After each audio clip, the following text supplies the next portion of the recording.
Welcome back to another episode of the My Light Away podcast. I hope you're having a great day. Thank you for being here.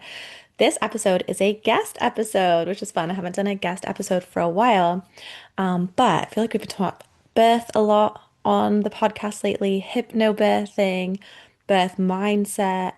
And I was recently chatting because with Sami from who was the founder of an incredible group called Good Enough Matrescence. And the whole philosophy I just love because it's around building freedom in motherhood within yourself and just like being proud of yourself as you go along and also doing it in community and having a lot of great access to different resources all in one place. So, love what she is building. And I was recently invited to speak in her community, and actually, a lot of the questions that they had for me was around birth mindset and the prep involved. And after Sammy and I got chatting about birth, just because it's something we both love talking about, if you're listening to this episode, you probably love a good birth story as well. And she was sharing with me about two powerful lessons she learned through her home births. And she used hypnobirthing in her birth prep and found that it was a huge game changer for her. And so I said to Sammy, I would love to have you on the podcast and share your story because I think we have grown up hearing so many, or for so many of us, this is a common experience. This was certainly me.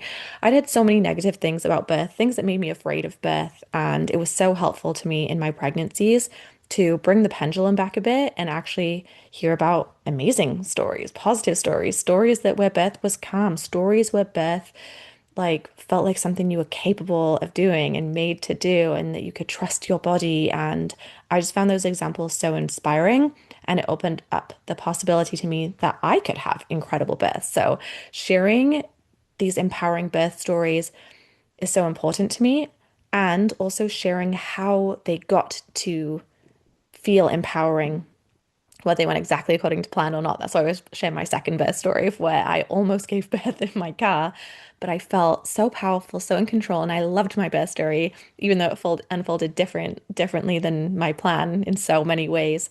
But I know it's because of the mindset that I had, and I know from talking to so many women, some of the mindset that they anchor into in pregnancy can really shift your ultimate experience of birth and how you feel during it, how you feel about it afterwards, all of it. So, anyway, Sammy was excited to come on, share about her story. And funny enough, we didn't even get into talking about hypnobirthing very much, but we very much got into the mindset, the personal growth that can happen as a result of birth, because birth is this whole personal growth journey. And yeah, so we cover a lot of ground. She shares two birth stories. So you are in for a treat. And without further ado, let's bring Sammy on and talk about birth and her home births. Yay! Welcome, Sammy, to the My Lighter Way podcast. I'm so excited to have you on. We met because you are the founder of Good Enough Matrescence, which Yes. I love, and I know you focus a lot on mindset. And we got talking, and I actually got to go into your group and speak, which was incredible. And Yes. talking to you, I was like, oh, I need to have you on the podcast because I think our listeners will really love hearing about your birth story, your journey, Yes. about like how you got to like feel so like good and powerful during your birth and Yeah. the mindset steps that went into that Yeah. for you. Because I think, like we were saying before, Yay.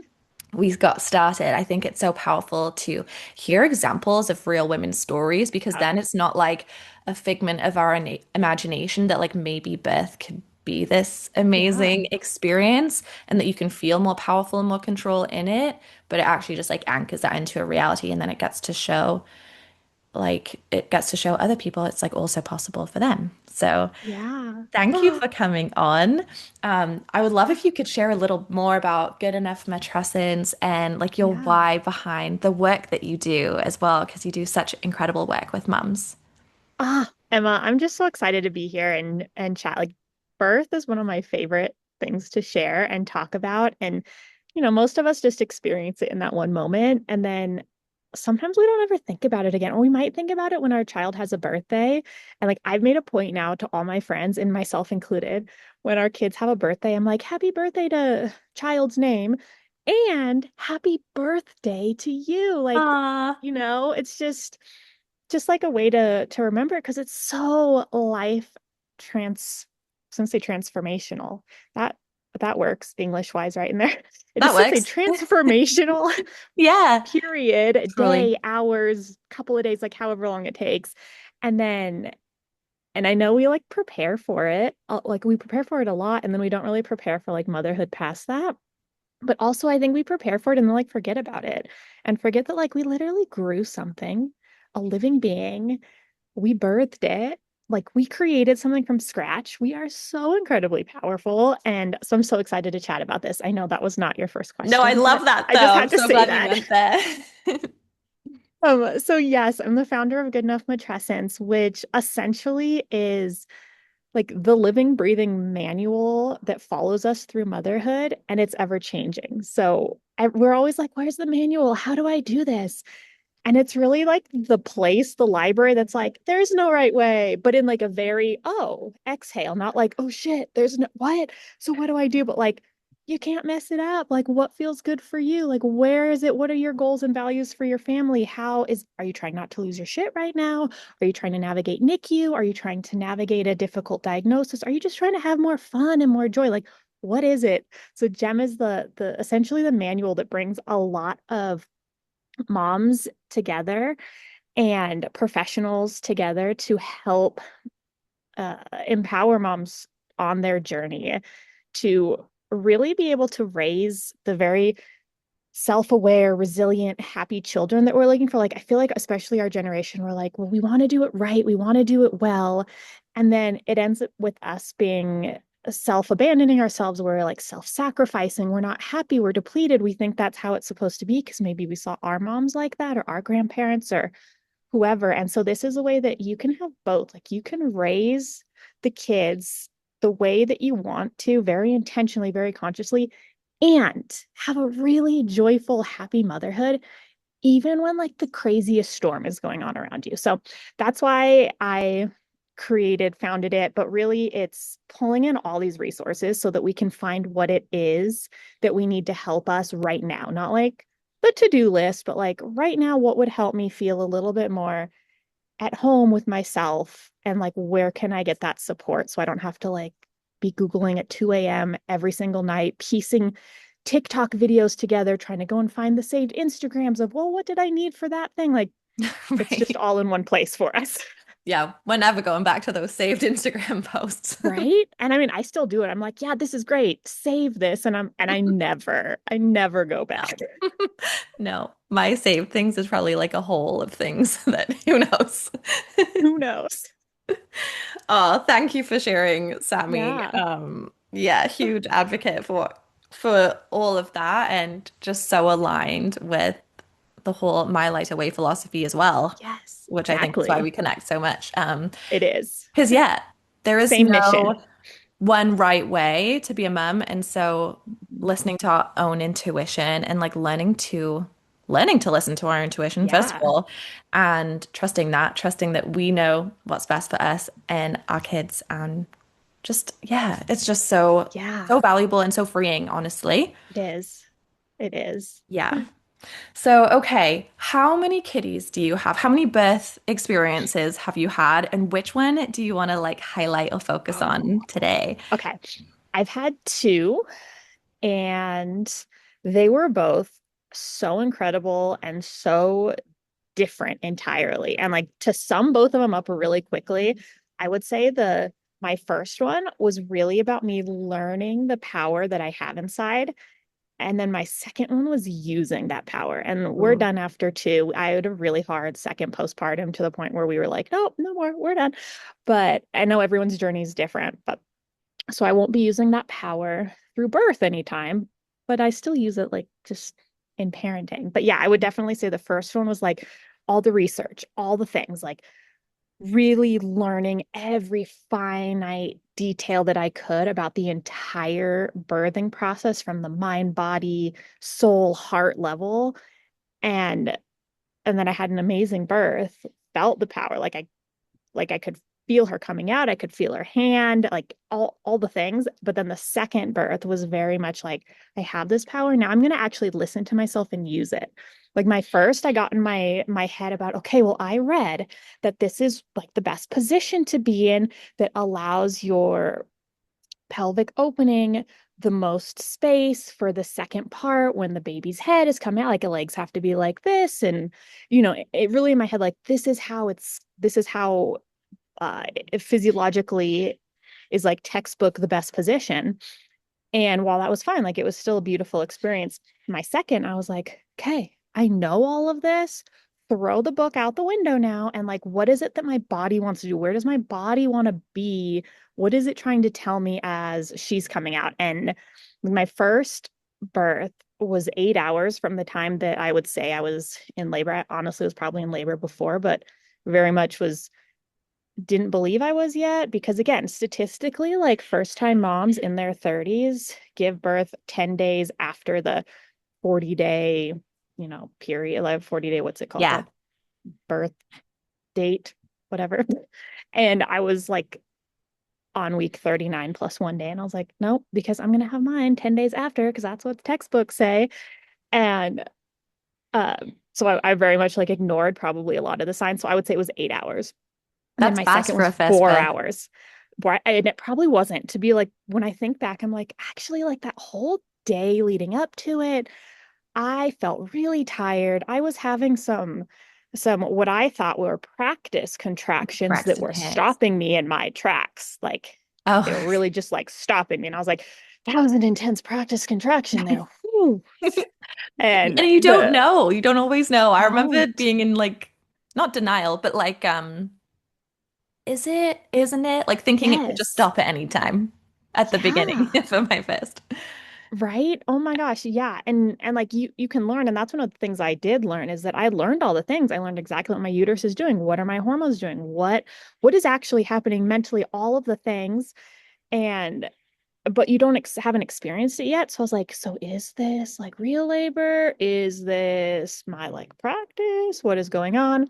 And I Mhm. do remember the whole night before she was born, like I was woken up so many times the night being like, gosh, like these practice contractions, what in the world is going on? And so honestly, I probably did have a longer labor, like looking back at it. But by the time I couldn't deny I was in labor, like I had even got the phone out and I was tracking and I was like, gosh, they're 3 minutes apart. They're lasting for like a minute. This one was like a minute and a half between the other one. I was like, I guess maybe I'm actually in labor. And we called the midwife and she lives an hour and a half away. And she was like, oh my gosh, I'm on my way right now. Um, and but it ended up being like it was beautiful. My husband likes to say my first was very much like a Mardi Gras medical tent is what our well, I had a home birth for both, but for my first, he was like it was like a Mardi Gras medical tent because that Like, what same is that? night, It sounds like a like vibe, but what is it? oh, okay. So like Mardi Gras is this like huge celebration. Specifically, he was referring to in New Orleans. Everyone's drinking. Everyone is just so incredibly drunk, vomit everywhere because you're drinking so much. You're just like having diarrhea and like vomiting and like partying. And there's beads and but like that's how what he was referring to. I've never actually gone to Mardi Gras in New Orleans, but like that's kind of the what people think about when they think about Okay. that. When you first said, I Um, was like, did you just decorate really colorfully, like streamers in your living room? yeah, Okay. no, definitely did not. That would have been pretty, but um, the that night I was so hungry, and we made chili, and I think I ate 3 huge bowls of chili, and this was like hours before I gave birth. So as I am in labor, I have starting to vomit, which is really, I wanted to make this note because if anyone doesn't like vomiting, I hate vomiting. It is the worst. I would rather be on the toilet with like explosive diarrhea and crazy bad intestinal cramping than ever throwing up. Like Yeah. it's just, I hate it. Not same. However, yeah. But when I was throwing up, I didn't even think about it, didn't even register with me, like nothing about it like felt bad or weird at all. So I just wanted to say that because I know some people, when you do educate yourself and you're like, oh, like vomiting could happen, like you might poop your pants, like these things were like, I don't want my partner to see, I don't want the doctor to see, I don't want anyone to see like these things. But then Totally. like you're in it and you're like, I don't care. Yeah. It's fine. I don't care. Yeah. But yeah, I was like throwing up. Of course, like had some poop coming out, and and the birthing fluid. Wow, I'm like forgetting all my like technical names. It's only been 5 years, and I'm like, is that stuff called again? Meanwhile, you're like an expert in it when you're in it. Did you have a water Yeah. birth at home or not? Okay, yes. So I tried with my first to have a water birth, but it it was taking, well, before my midwife got there, we filled the birth pool up. I got into it. It was so warm and so nice, but then I pooped a little bit. And I was like, I can't have a baby in poop water. We didn't realize we had that little like A scoop, the net fishing net. thing scoop Yeah. to take it out. So I just got out of the water and went to the bed. And then later my midwife was like, well, you probably would have had to do that anyways because Finley was born with a noctal hand. And this is where I was saying, like, I could feel her hand like coming out like next to her head while she was coming out. And like I knew her Yeah. hand was there long before they were like, oh, she had an octal hand and she like came out shooting out like Superwoman. But it was longer. Like it was probably 2 hours of like pushing because it was just a little bit and like I could Mm, feel her hand coming. And very right. much I just let my body do its thing. And maybe it wouldn't have been as long as I would have listened to myself because I stayed on all fours like for 2 hours because I Hmm. was like, this is the best position that they say. Yeah. And uh but yeah, then she came out and all of the textbook type things happened. Like I shook, like I was shaking like crazy from the trauma of birth on my body. And my midwife did recommend a little shot of Pitocin in my leg afterwards because it was such a long, in her opinion, a really long labor. And because For the I pushing think part? for the pushing part, Okay. yeah. Um, and I think because I did tear my inner labia completely, like just tore and it was nice. I did not get stitches. Like, and I wanted to just put that on the record too, because I think a lot of time we have our own agency to be able to say no. Like she was like, well, I could stitch it up. It's just cosmetic. It's not going to affect any like function or anything. It's just cosmetic. And I was like, no, don't like, it's now almost like a badge of honor. Like I gave birth, her hand came out, she tore my inner labia. Like I love it. I want to keep it. And so that was like one of the times that I was like, no, I don't want to. I'm not going to take your suggestion on this.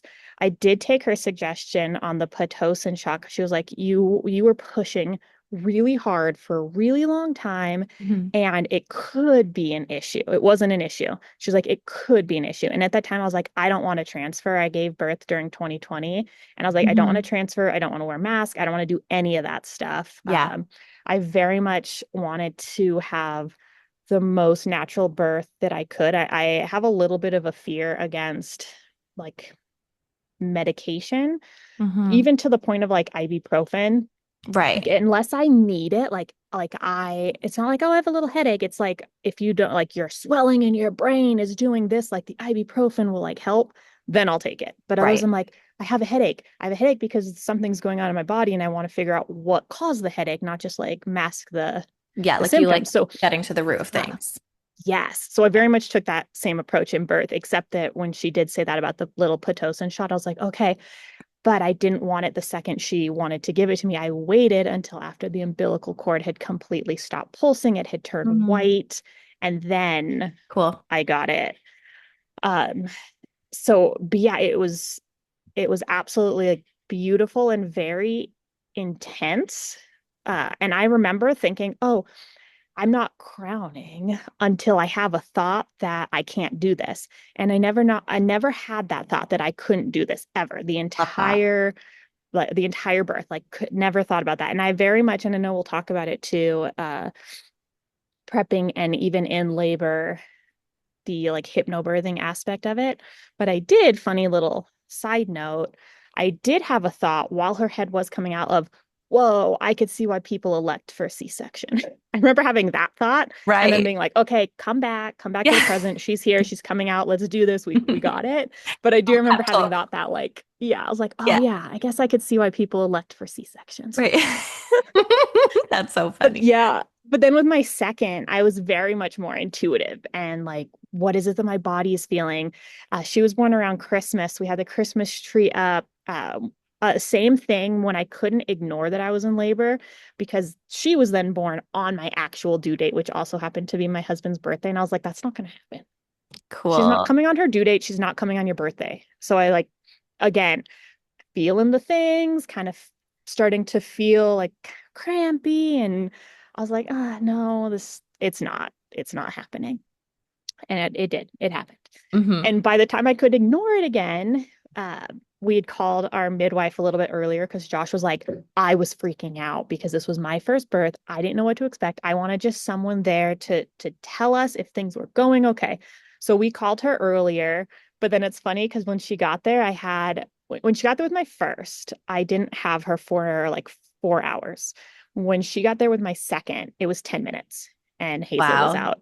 But we Yeah. put the birth pool up, and before Hazel was ever born, I was like, when I was pregnant with her, I was like, I really just have a feeling she's gonna come out like a little floppy fish. Like in my head, I was like, she's just gonna like whiz on out like a fish in a pool of water, and it's gonna be so easy. And so I couldn't deny I was in labor anymore. So we got the birth pool out, we put it by the Christmas tree. I was really at that point hoping that Finley would be awake. I think I wanted her to see and experience like birth to whatever capacity that she wanted to, but just to be like, this is what we do. Like, we're so powerful. Like, it is so cool. She slept all night long, just fine. And actually, it was one of the first nights that she slept through the night. She never slept through the night. She always woke up. So then when I'm in labor, I'm like, oh my gosh, she's probably going to wake up. Another added just stress to my mind. And I was like, I'm not going to worry about it. I've got support. My husband is here. Like, everything is going to, it's all playing out exactly as it should. So I get into the birth pool and and it was just so much more intuitive that it was more fluid. I was moving and changing positions, and she came out in like three pushes.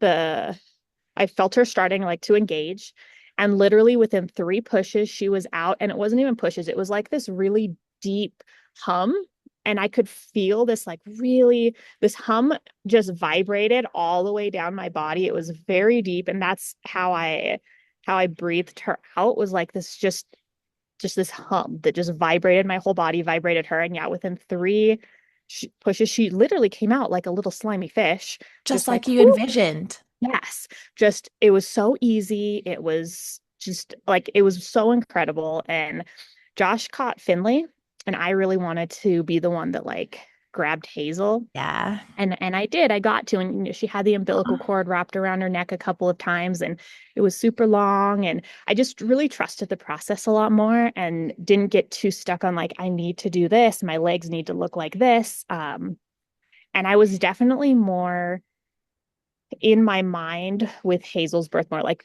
I learned about hypnobirthing with Finley, my first, and I used it. I love mindfulness like long before I was even pregnant, but it really was in the my second, again, like using my power and not trying to do it right. I had a huge Mhm. realization between the two of them that a majority of my life I love personal development and continuing to learn and grow and do inner child healing. And I came from an abusive background, so there's a lot of healing to do. And Mm. I realized that in my mind, I was chasing this healing, and like, I had to keep going. I had to get the next inner child healing work, next thing. And Mm. that I wouldn't be like enough or good enough or fixed or, all the things that we label until the next one. And that Mm. growth then became something that I had to do because I was like a broken person. And I Yeah. realized that thought of, I'm perfectly fine the way I am right here, right now, and growth is inevitable.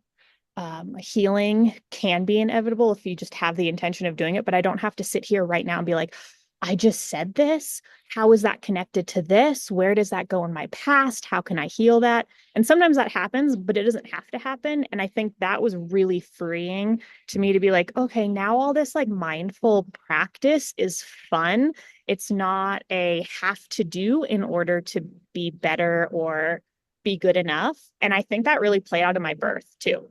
Ooh. Sorry, Oh, that truck's really loud. I don't know if you can hear it. no, I can't. But yeah, I think that was just like a huge thing. And I think a lot of us chase, especially our generation, we're like, we're doing all this inner child healing. We're reparenting ourselves. We're trying to be the best parents for our kids. And in that same sense, we're like self-sacrificing. But and even though we don't maybe consciously say, oh, I'm not good enough, like the fact that we chase some of those things is Hmm. really like a sign that you still feel not whole. And yeah, my like I would say that was probably one of the biggest difference. I mean, there was a lot of differences between my birth, but Hmm. mindset wise, that was one of the biggest ones of like, this is going to be perfect. I'm perfect exactly how I am, whether I choose to continue to heal or not. But like it is inevitable. It's going to happen. And yeah, and then like that birth was just so much smoother. Not that Finley's wasn't, hers was very powerful, but yeah, Hazel's was just more ease. Like there was so much more ease in it. And both home births, both well, Hazel's was in the pool, Finley's was on the bed. But yeah, Oh, okay, those are incredible. I love the growth and the lessons you got from both. And even your first one, it it was also intuitive in so many ways, like it how you said was. about like you checked in of like, okay, do I want this intervention or do I want, what do I want to Yeah. do? But there's like, yeah, that nuance there between chasing something or trying to achieve something and being it in the moment. Yeah. Um, Absolutely. which I think applies, like that's like a lesson I think that, or that's a point that you shared that I'm like, wow, that's like beautiful and can be applied to birth, or Yeah. anything, Yeah. like it can apply to entrepreneurship. It can apply Yeah. to, I don't know, what you want your relationship to be like. It could Yeah. apply to anything.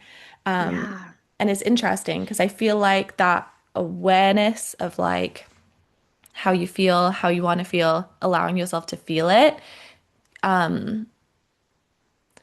I think some of that work could look the same, but the undertone of it is so different. Yeah. Like the undertone of the Yes. first is chasing something outside of you, and then the Yeah. undertone of the second is trusting what is Yes. already And inside of you and just yeah, listening to letting it come yourself. out. Yeah, I love how that played out for you in birth and like the lessons that and the growth that you got from that. And I love that you Yeah. said growth is inevitable because it also takes some of the pressure It off. does. Yeah. Yeah. We don't need the pressure. We already have so much pressure as moms, too.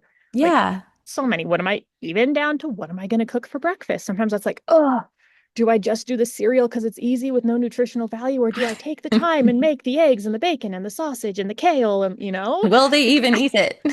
and will they? Yes. And will they be grumpy at school? And like, yes, we don't need Totally. more That was pressure. like We very don't need similar more to my pressure. morning this morning. It's like my husband made an amazing breakfast and then like the kids like didn't really eat it, but they haven't been feeling that well lately. And I'm like, maybe it's Mm, that. I don't know. Anyway, yeah. there Yeah. is a See? lot of pressure that we can like put on ourselves. Um, but I love how you listen to yourself moment to moment in your birth and how that really helped you. Thank I you. want to back up a Yeah. little bit to the Yeah. lead up to birth and your Hmm. pregnancy because I think it's like very common for Hmm. us to want to educate ourselves and like learn Yeah. about what are the best birth positions, like what are the best Hmm. breathing techniques I can use. And Yeah. I think it's like happening more and more. And even in hindsight, I don't think I was looking for like what kind of mindset do I need. But I Yeah. ended up totally transforming my mindset based on how I prepared and the resources that I took in and the Yeah. books that I read and the podcasts that I listened to. Yeah. I feel like I didn't even know about all the birth podcasts back then, but I would have like actually just been obsessed Yeah. if I I would have was. known. But Yeah. what, looking back, Yeah. helped you anchor into confidence and competence about birth along the way? Like even back to your Yeah. first birth, like I know you don't really Yeah. you've read all the things, you don't really know till you're in it, but that preparation does really help you. It What does, yeah. helped you feel like competent and capable of like having an unmedicated birth, doing it at Yeah. home? What was that? Yeah.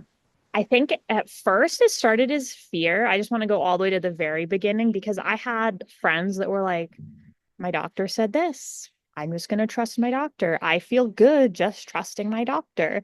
And Yes. that's great. Like, great for them. For me, I was like, I don't trust. I don't know. Like, what is birth? How does it happen? Like, what am I going to feel? Like, all these unknowns created this fear, which then made me go on this journey of education, Mm, everything. I yeah. read all the books, listened to all the podcasts, and they really were very helpful though. Like I felt so prepared and some of the books some of the books very much were like, this is how a physiological birth plays out. Like, very, I don't know the word I'm looking for, but like step by step, like medical wise, like there's no Yeah. room for like intuition really in it. But some of No. the books I read were very intuitive, very mindful. And I've always loved mindfulness and learning how to deepen my presence in the here and now. And I did find, I think I read two different hypnobirthing books. And then I ended up taking a hypnobirthing course with my second, but with my first, I didn't. I took just a normal which one was it? I can't remember which one it was now. It was a big one, but it wasn't one through a hospital. But I wanted some kind of education. My husband too, because he was nervous. And I think a lot of times maybe we again don't do what we want to do as the mom because our partners are super nervous. I've had so many friends that were like, I wish I could do that, but my husband is so scared that he won't let me. Mm, And so in that time, I was like, okay, Josh, like, what is it that we can do to help you feel more confident? Like, he loved the fact that we interviewed our midwife, and our midwife was like, you usually can see when like something not so ideal is going to happen before it happens. Like before you need an emergency transfer, there are usually signs. And she says, and I don't play around with that. If I see the signs, hmm. I will like she won't approach me, but she'd approach him. She also makes a call to the hospital that you would transfer to as a heads up of this may happen, it may not happen. And he was like, okay, so that like made him feel better, but then also the education piece. Yeah. Um, and so he watched with me, but I like became obsessed with listening and watching births, listening to birth stories and like actually watching the births, watching all of these amazing women have and all sorts of births. Like it wasn't just the really primal, primitive, intuitive births, but also hospital births. Also, I wanted to really be comfortable in case any situation played out. And I Yeah. think all of that just knowledge really helped me move into it with confidence, but also knowing that I can have this unmedicated birth. And I know that like births take a spin and they have their own story, but I feel confident in my ability to be able to make choices if that were to happen. And I had the confidence in my partner to support me what I want to do if I'm in a state of mind that's like, I can't think clearly about the things. I know that we're both on the same page, so he could lead that. So I think a lot of that came to the education, but really that mindfulness piece of the both sides, which plays out in Gem so much. It's so funny that you just said this. I was like, oh, this is maybe why I do this. Having the evidence-based resources, knowing all of the things, and then trusting in my intuition to be able to hone in and make the right choice for me in this moment. Not the right choice, but like the right choice for me in this moment. And I think, yeah, that was really, but it was a mindset. It was a huge mindset piece of being able to trust myself to do that. But it definitely started from fear of like, I don't want someone else to tell me what to do. I want to make the choice. It's my body, it's my baby, it's my birth experience. I read a lot of um, traumatic birth experiences too. And a lot of it came down to their agency and they just didn't feel heard or seen, supported. It wasn't the fact that they had an emergency C-section, it was the way that it went about. It was Yeah. the way that they were treated afterwards. Like, because there's a lot of people who have emergency C-sections, whose birth stories go nowhere to where their plan A was, and they feel so good about it because they had the power inside it. So I really wanted to make sure that that stayed in there, Yep. even if there was a transfer.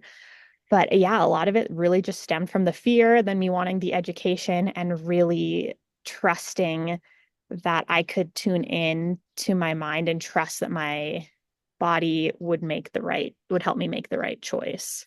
And yeah, Yeah. that played out in both of them for sure. Yeah. That's really cool how you could pinpoint where it started, which was fear, but then you ended up finding like your power and Yeah. that took over, like that then rose above the fear Yeah. as you went on.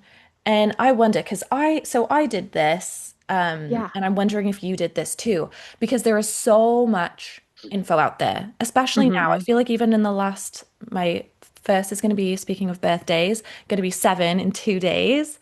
And Yay. yeah.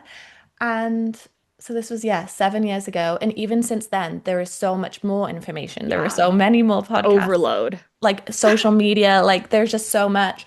So Yeah. it does take, or something that really helped me Mhm.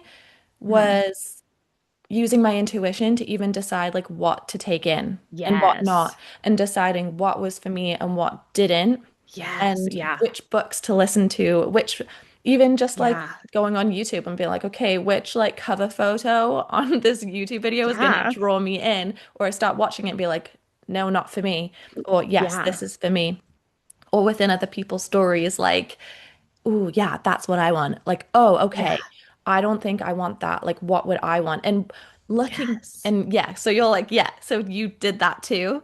Like, use your Well, intuition to my discern sec what you took in. with my second. My first, I very much fell into the camp of what is the best way, the right way, the most natural way. And so I very much I consumed a little bit of information on more like evidence-based things, but my even my evidence-based information was through a lens of how can it fit my idea of what a good mom giving birth at home looks like. Mm, Um, so I very much, if it talked about like interventions bad, I wouldn't completely disregard that because I did think that there was a time and a place for it, but I was more of the mindset of like that could mean you failed. Could there have been something you could have done to mm, avoid that? And I really went down that rabbit hole in my nutrition with my first. I literally there in the first trimester I did eat a little bit of sugar. I ate a lot of donut holes actually, but as soon as I started feeling better, had absolutely no sugar. I had not one drop of caffeine during all of pregnancy, like post birth for a while, like anything that could affect my macro and micronutrients, affect the way my hormones are supposed to be. Like I was very very strongly opinionated that our body knows exactly what to do. We've been birthing forever. If we don't put like this like bad and in quotes stuff into our body or our mind or in and around our field, that our body is then nourished to such a point that it can do exactly what it's supposed to do, how it's supposed to do it, without any issues. And I don't not believe that. I also am like, okay, so with my second birth, then it changed a little. Like I still believe that, like even in healing, if you break your bone, like if you can provide the right environment, it's going to heal quicker, better, faster right. than if you're continuing to hurt it or not giving it the nutrients your body needs to like repair. Like, so I still believe that. However, I also am like, okay, in this world, in this realistic world we live in too, though, like there are packaged foods, there are processed foods. Sometimes that does make it easier. Like, what is more important, my mental health right now, or the world is so different from what it was 9,000 years ago, So Yeah. my mindset then morphed. And in that case, that was when I would be more intuitive. Like, does this podcast sound like what I want to feed myself? Or what I want to watch or what I want to learn. So that was when I was saying yes to you, was like I grew into that with my second. And I think that again was like Mm, finding my power and then using my power. Like, and I think like that first, I would never tell someone that believes something completely different than me that you're wrong. But I definitely would be like, no, this is like my truth. Like this is the way.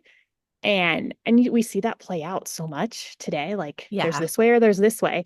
And Right. then like I found my power, I morphed, and I'm like, there are all the ways and there's so many grays in between. And you could believe this from this side and this from that side and that from that side. And none of it really matters anyways. And like just at the end of the day, do you feel like you did the best you could with the information that you had? And like, are you filled with love? Like it very much changed. Um, but yes, that is when I started to be like, okay, this one feels good. This one, no, I don't think so. And I started to notice little nuances, even like it still plays out today, but little nuances of like messages and marketing messages towards birth, postpartum, motherhood in general, that there's just this tiny nuance of you're making yourself feel better or the person feel better by making someone else wrong versus just saying that first thing. Like you could just say, I love putting kale in my child's smoothie. Like you could just say that. But there's a lot of people who are like, I like putting kale in my child's smoothie because I'm just making this up, but because peanut, the people who don't eat kale aren't, I don't know. I'm very bad example, but there's a Yeah. lot of these little nuances. Oh no, I found an example the other day. It was like, um, I track my cycle. I track my cycle for my health, not as a trad wife kind of way. And I was like, why can't you just say you track your cycle for your health? Why do you now have to make it not in a trad wife kind of way? Why do you have to then Yeah, say you're like making that person wrong where you don't even know if they totally. track their cycle? But I started noticing nuances of that that still pin us against each other. Like, yeah, I'm tracking my cycle. Maybe she is too, but I'm not in a trad wife way. I'm doing it in like a rebellious feminine way or like feminist way. Right. And it plays on both sides, Yep. like so I just started noticing little nuances of that and like, whoa, like I definitely remember like hearing that and not even thinking about it and feeding into it like, yeah, that's like bad. And then with my second pregnancy, my second birth, like life since then, it's like, why can't you just do the thing that feels good for you without making someone else bad? And I think it really plays out a lot in birth, a lot in postpartum, a lot in motherhood, just um feeling like, trying to feel that belonging. But I think that's where that mindset like really comes in. Like I know we talk about hypnobirthing as far as birthing, but I feel like it really applies to the postpartum period. It really applies to motherhood in general, like with your partner, with your friends, with your coworkers. Um, yeah, sorry, I got off on a tangent there, but No, it's so relevant though. I've thought about that so many times too, and I've noticed too the narratives, like we don't yeah, need to pit each other or like put each other yeah, down or pit ourselves against other people or whatever. I think so much of motherhood and one of like the best things I've learned from it is learning to trust and use my intuition and like yes, find more ease in it. And I think I love what you said yeah, about using your power because I even think about birth. Like I have a birth yeah, prep mindset course yeah, and I had two mostly unmedicated births. I had like a bit of hmm, laughing gas in the first one. yeah, Um, but the course is for anyone, no matter how you yeah, A, desire to give birth or B, want to give birth. Because yeah, when you trust like your own intuition and like what yeah, you desire and along the way, so to create a vision for what you want for your birth, that can be yeah, incredibly personal and like an individual and really fun yeah, journey. And I think we can like pull and like learn from and feel inspired from others. And we ultimately end up having our own experience. yeah, But like you said, during birth, yeah, there are also times where you might need to make decisions, or maybe things do yeah, differ from what your original vision was. But it's like, okay, how can I be powerful and make the right decision for me and my baby right now in this moment? yeah, And then you yeah, trust that. And it could be having birth in a totally different way. yeah, So that's why I'm like, I feel like this inner work can help you no matter what yeah. type And of birth after, you're choosing like, I and think you're after. in, yeah, And that's the work that I yeah, do. That's like my main bulk of my work is my lighter motherhood. And in yeah, that, it's not, this is how to have motherhood in a way that's lighter. This is how to handle sleep. This is how to handle yeah, breastfeeding. It's nothing like that. It doesn't teach you yeah, at all how yeah, to parent.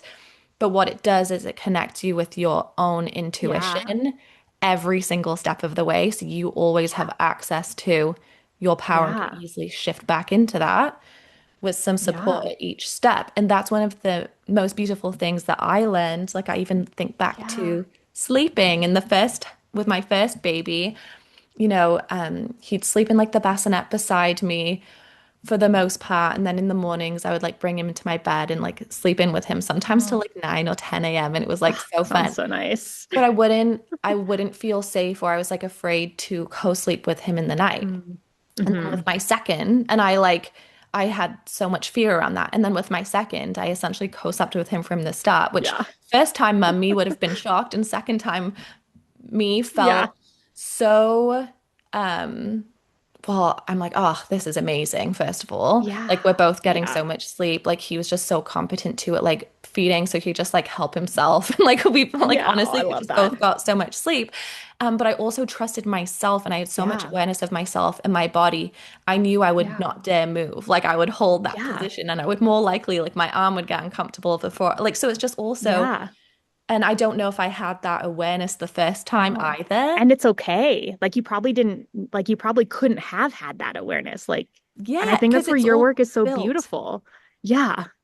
Yeah. Yeah. Yeah. Like So neither there, one of it's wrong.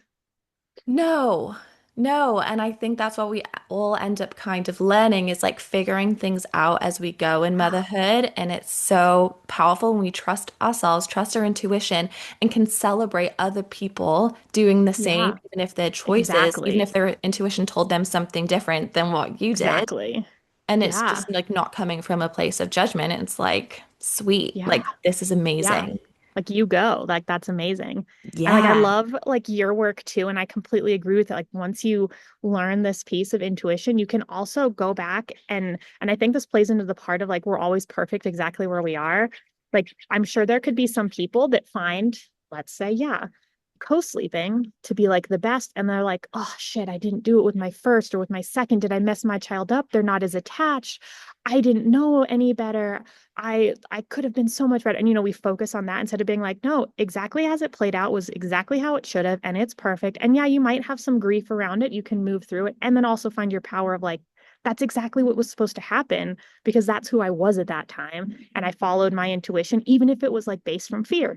Like, even if I was scared, like I followed that fear. So I was like intuitively acting, and you never know what could have been different. And I don't know. So I think that there's a lot of power and beauty in that piece of it too, of even if you find like your work or find mindfulness practices for the fact, like going back and being able to be like, oh, my birth didn't go anywhere as planned, but I'm sad about that it didn't. And also I know that it couldn't have happened any other way. Like it had to play out that way and it did.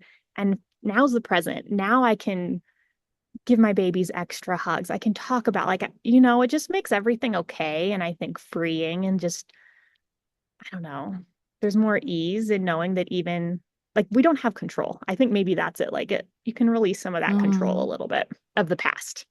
Yeah. Yeah. And looking back too, it's like I can see, like we can see growth in the hard Yeah. thing that we went through. Yeah. Before this, I was filming a YouTube or podcast episode, they're going both places, but on how I overcame anxiety, like Oh, 18 months into yes. motherhood after an Uh-huh. incredible postpartum experience. I loved Yeah. being a mom and it kind of hit me out of nowhere. And I was like, what the heck? And at the time, I was like, this is like terrible. Why am I not feeling like myself? Yeah. But in hindsight, I'm like, wow, I actually just learned how to totally shift my energy, my mindset. I learned all of these amazing things about myself, my faith, my Yeah. my essence. I just like reconnected with myself in a whole Oh, deeper way.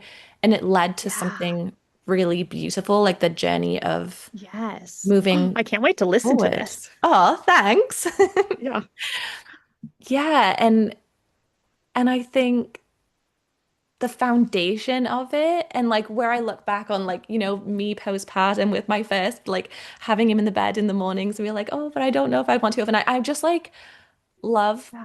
that part of me because I was Yes. like, you know what? I was like paying attention and I was strengthening the muscle of my Yes. intuition and trusting Yeah. myself and just learning along the way. And I think that's what Yeah. It's we're all amazing. doing. And it's honestly it's like such a fun thing to be It able is. to When do. when you look at it as fun instead of work. I think that's like that small nuance of like, Mm, I need to, but like, no, it gets to be really fun and it gets to be like you can connect, like you said, your essence. I love that. yeah. Exactly. Oh, Yeah. Yeah. yeah. Okay, I'm gonna look over the questions I had. I feel like we covered a lot in terms of the lead ups to your birth. I love actually that you shared both of your birth stories because I just love that you said, yeah, it's about you were learning to like listen to your intuition and finding your power, and Yeah. then the second one you used it like more fully. Yeah. I love the energy shift from that. What would you say? Maybe this is where we can finish off on.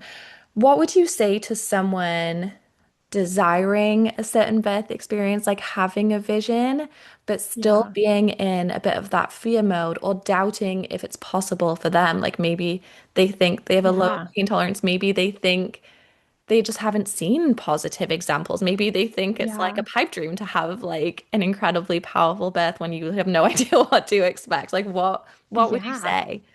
Oh my gosh, so many things. So first, I would ask them like what is their vision, what is their desire for birth? And to turn in like what is the hang up? Is it fear that you don't know? And in that case, can you go and read books, listen to podcasts, anything that could help with that knowledge? Is it that you don't think it's possible? Can you go and listen to birth stories? Can you talk to people?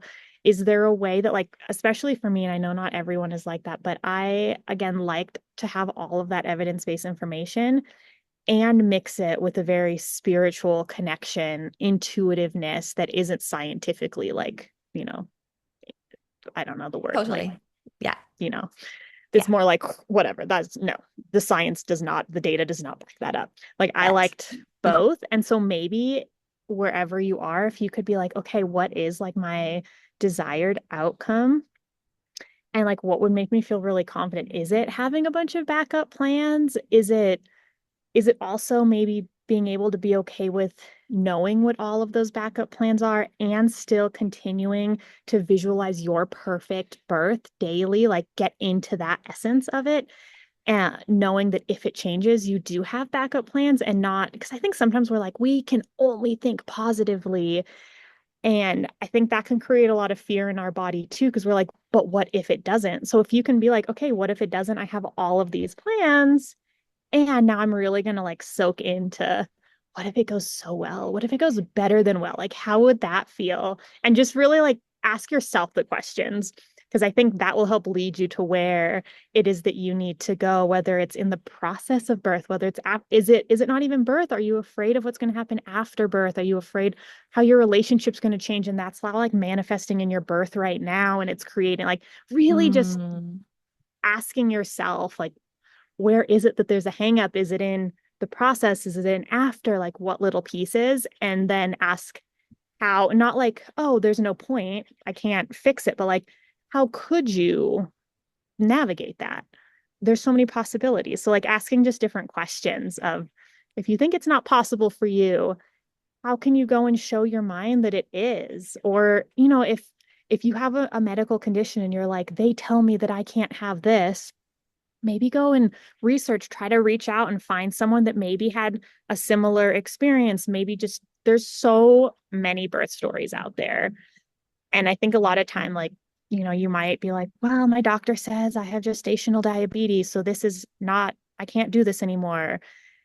And instead of just being like, okay, I can't do it anymore, be like, well, how could I what are the other options? How could I get closest to my plan? How could I actually do my plan? How, like, just I think some better questions, but internally. And I think it's a great practice already because those little things will help you listen to your intuition a little bit more.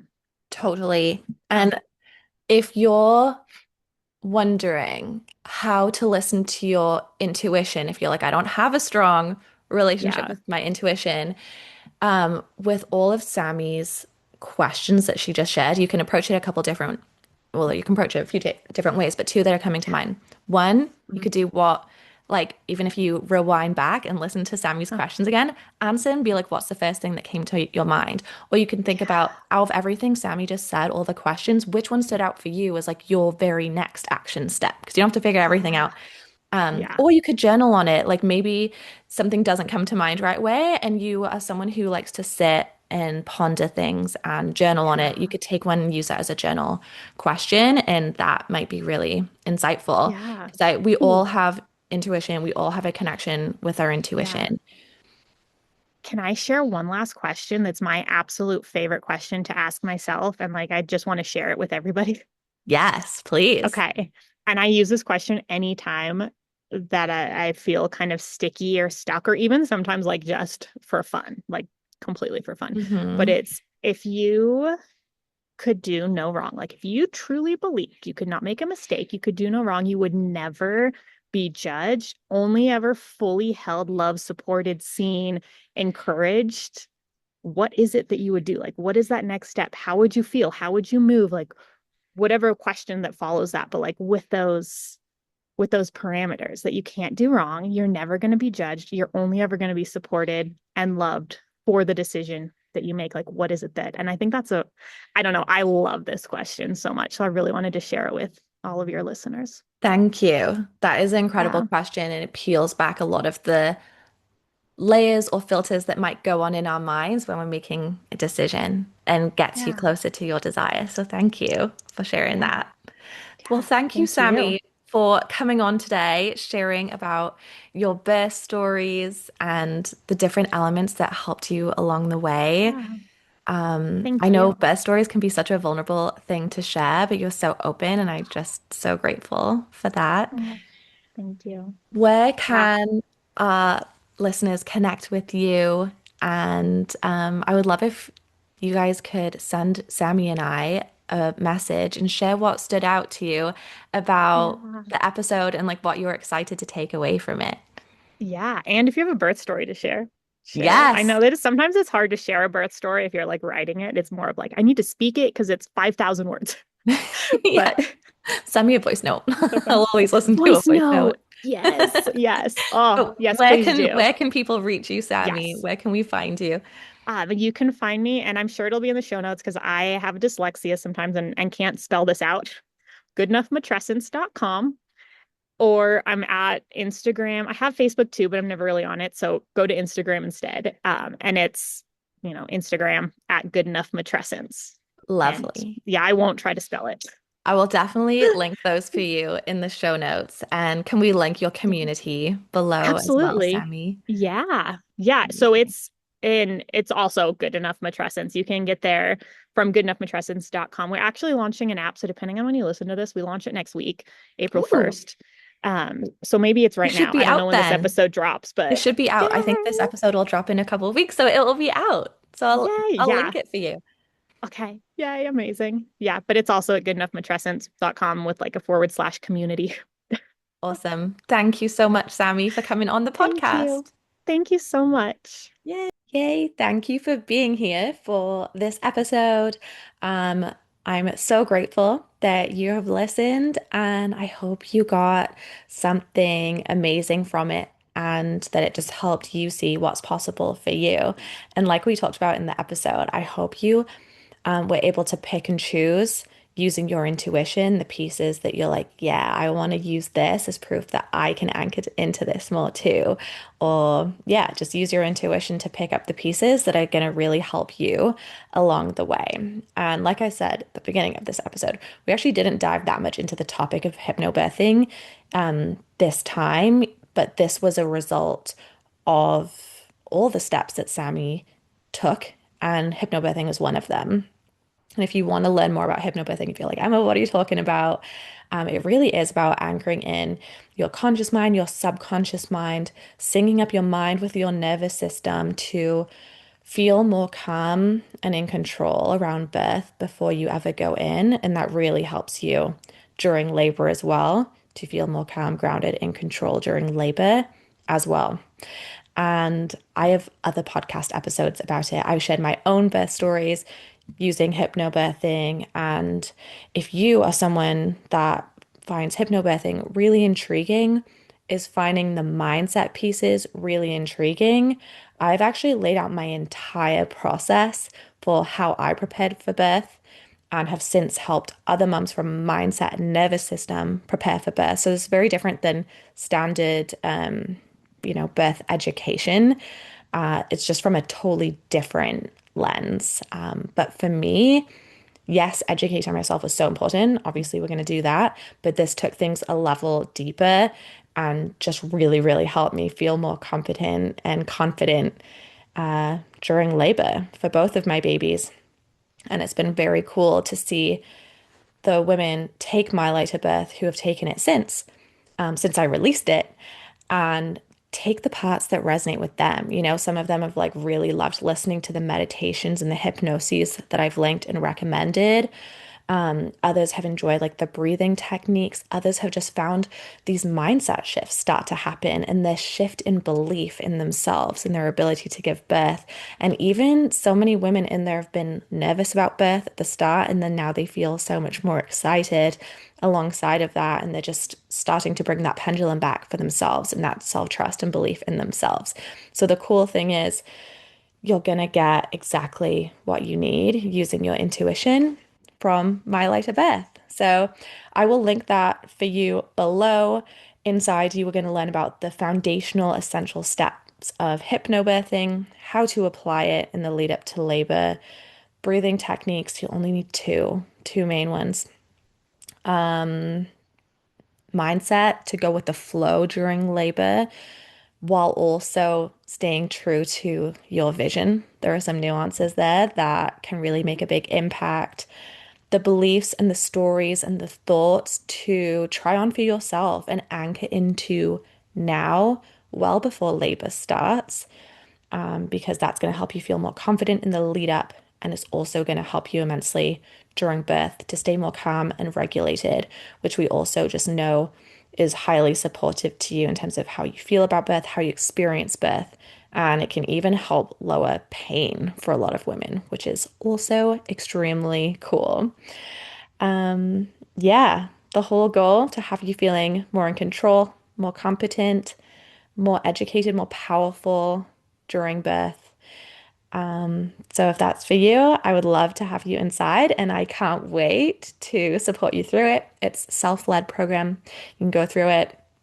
The content really can be digested very quickly, but I would recommend repeating some of it, especially the meditations and the hypnoses that I link and refer to, because that repetition is what's going to help your subconscious mind. And also, some of the homework that's in there. I say homework in quotes. It's actually very fun to do. It's more like listening to, I have linked like specific birth stories, like the really calm ones, the ones that have such a good energy. I've like sourced all of these different references for you to go in deeper as well. So you can really go as deep into this as you want. But every mum needs it, whether it's your first, second, or whatever. You need it if you want to feel calm, in control, and like your mind and your body are working with each other instead of fighting against each other during contractions, because just really can make all the difference in how you ultimately experience and feel about birth. So, yeah, I'm a huge proponent of this program. I absolutely love it. Yes, birth is this like one-ish day event, but I feel like the impact of it can stay with you for your life, and it feels so good when it's a birth that you feel good about, that you're at peace with, that you felt so powerful in. And I can't wait for you to experience the benefits of that power and the lessons and the growth that you get from your own birth. All right, that is it for this episode. I haven't done one like this for a while. I would love if you could comment, send me a message at My Light Away on Instagram, tag Sammy as well. Let us know what your biggest takeaway was. Let us know what you're going to be anchoring into moving forward to help you along your own birth. And I will see you in the next episode.